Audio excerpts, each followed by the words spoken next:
अस्सलाम वालेकुम पाकिस्तान, मैं हूं शहबाज बदर। चेयरमैन नैब के ऑडियो वीडियो स्कैंडल में इस वक्त एक नया मोड़ आ चुका है। इस स्कैंडल को मंजर-ए-आम पर लाने वाले मास्टरमाइंड्स ने इस मामले पर इंक्वायरी का मुतालबा कर दिया है और आगे चलकर जल्द ही वो चेयरमैन नैब के इस्तीफे का मुतालबा भी करने वाले हैं, क्योंकि साजिशी थ्योरी के मुताबिक मामला को इसी तरह आगे बढ़ाया जाता है। 2 दिन पहले जब ये स्कैंडल मंजर-ए-आम पर लाया गया तो उस वक्त इन मास्टरमाइंड्स ने बड़ी महारत के साथ इसका रुख जो है वो प्राइम मिनिस्टर हाउस के जानिब मोड़ दिया, क्योंकि जिस मीडिया चैनल के थ्रू ये स्टोरी ब्रेक की गई उसका मालिक तारिक ए खान वो प्राइम मिनिस्टर इमरान खान का गैर रस्मी तौर पर मीडिया एडवाइजर भी रह चुका है। एक तासुर ये मिल रहा था कि शायद इस स्कैंडल को मंजर-ए-आम लाने के पीछे किसी वफाकी वजीर का हाथ भी हो सकता है, मगर वजीर आज़म इमरान खान के बरवक्त इकदामात ने उन तमाम अफवाहों का कलाकमा कर दिया। नाजरीन, इस स्कैंडल को मंजर-ए-आम लाने के पीछे मकसद क्या है और इसके पसे पर्दा अनासर कौन है, मगर इससे पहले ये जानना जरूरी है कि नैब ऑर्डिनेंस क्या है। नैब एक आज़ाद और खुद मुख्तार इदारा है और नैब चेयरमैन की तैनाती जो है वो वजीर आज़म पाकिस्तान और अपोजिशन लीडर मिलकर करते हैं और नैब ऑर्डिनेंस के मुताबिक नैब के इदारे के तमाम इख्तियारात जो हैं वो नैब चेयरमैन के पास होते हैं और नैब चेयरमैन की अदम मौजूदगी में ये इदारा बिल्कुल मफलूज और अपाहज हो जाता है। तो फर्ज कीजिए कि इस वक्त जो चेयरमैन नैब हैं जस्टिस रिटायर्ड जवेद इकबाल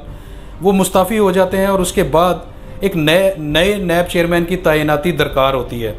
तो इसके लिए मामला अपोजिशन लीडर जो इस वक्त शहबाज शरीफ है और प्राइम मिनिस्टर पाकिस्तान इमरान खान के पास जाएगा। ये दोनों जब एक नाम पर इत्तफाक करेंगे तो उसके बाद उसे चेयरमैन नैब तैनात किया जा सकेगा।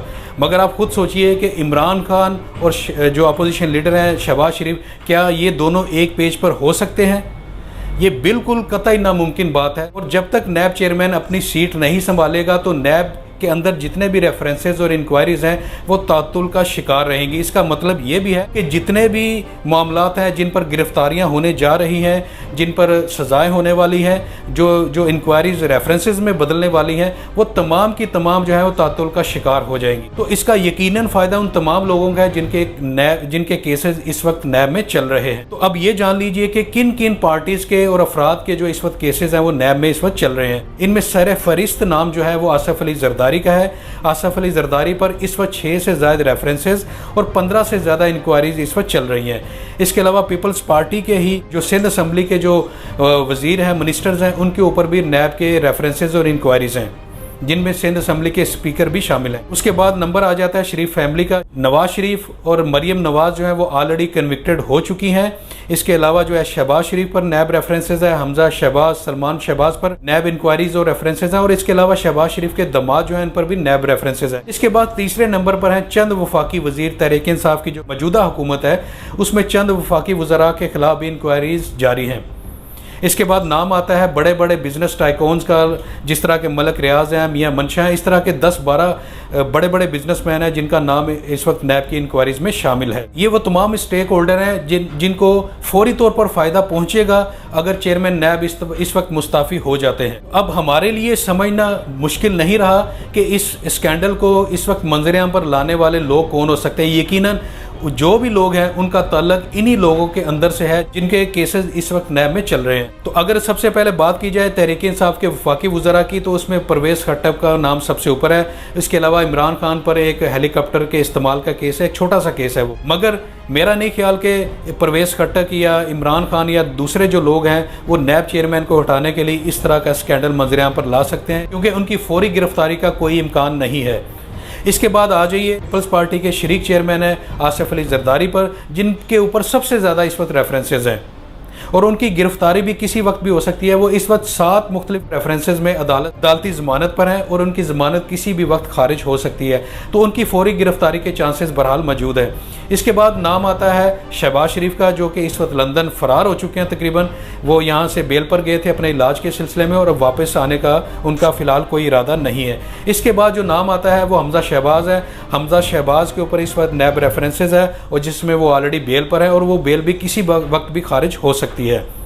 इसके अलावा ख्वाजा साद रफ़ीक हैं और उनके भाई जो ख्वाजा सलमान रफ़ीक हैं जो इस वक्त ऑलरेडी जो नैब की हिरासत में हैं, उनके ऊपर इंक्वायरीज चल रही हैं। तो ये वो लोग हैं जिनको फौरी तौर पर फ़ायदा मिल सकता था, स्पेशली जो हमजा शहबाज हैं और जो आसिफ अली जरदारी। तहरीक इंसाफ के बाद जो दो बड़ी पॉलिटिकल पार्टीज़ हैं उनमें आसिफ अली जरदारी की पीपल्स पार्टी है और मुस्लिम लीग नवाज जो कि हमजा शहबाज की है। तो इन दोनों लोगों को, जो कि ताकतवर लोग हैं, इन दोनों को फौरी तौर पर फ़ायदा मिलता है अगर चेयरमैन नैब इसी वक्त अपनी जो नशिस्त है, जो अपना ओहदा है, उससे मुस्ताफ़ी हो जाते हैं। नाजरीन, नैब ऑर्डिनेंस के तहत कोई भी चेयरमैन नैब से इस्तीफ़ा नहीं ले सकता जबकि वो खुद अपनी मर्जी से मुस्ताफ़ी ना होना चाहें। तो इसी स्कैंडल के ज़रिए उन पर इतना दबाव लाने की कोशिश की जा रही है कि वो किसी भी तरह इस दबाव में आकर इखलाकी तौर पर इस्तीफ़ा दे दें और अपनी जान छुड़ाएं, ताकि जितने भी लोगों के खिलाफ इंक्वायरी चल रही हैं उनकी भी वक्ती तौर पर खलासी मुमकिन हो सके।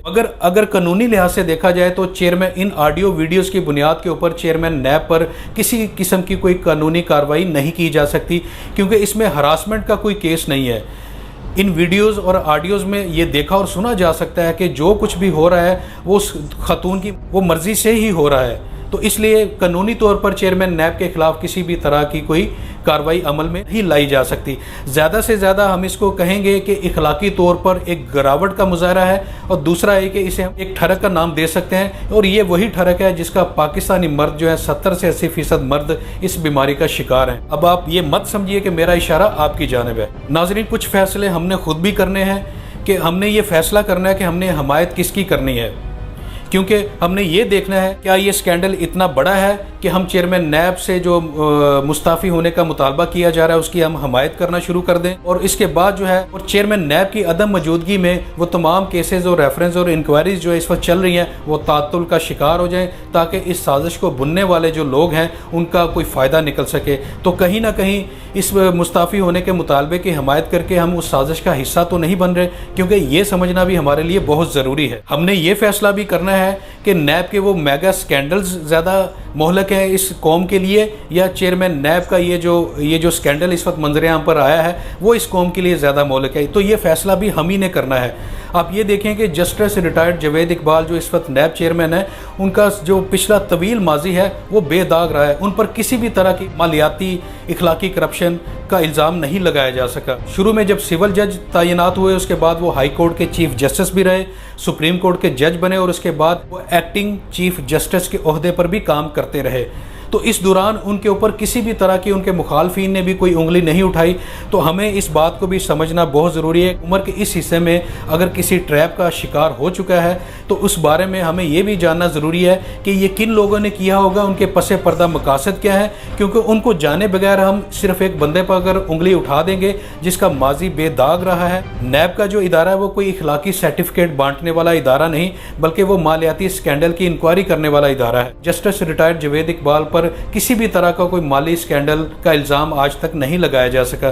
तो इस बात को भी समझना बहुत ज़रूरी है, क्योंकि इस बात को अगर हम समझेंगे तो उसके बाद ही हम वो तमाम उन साजिशों को समझ पाएंगे जिसकी वजह से ये जो स्कैंडल है मंजर-ए-आम पर इस वक्त लाया गया, और इस स्कैंडल के ज़रिए चेयरमैन नैब को मजबूर किया जा रहा है कि वो दबाव में आकर मुस्ताफ़ी हो जाए। तो हमें इस साजिश को समझना भी ज़रूरी है, और ये फैसला करना बहुत ज़रूरी है कि हमें वो मालियाती स्कैंडल्स की जो इंक्वायरीज़ हैं वो जारी रखनी है, या कि चेयरमैन नैब का इस्तीफ़ा हमें ज़्यादा प्यारा है।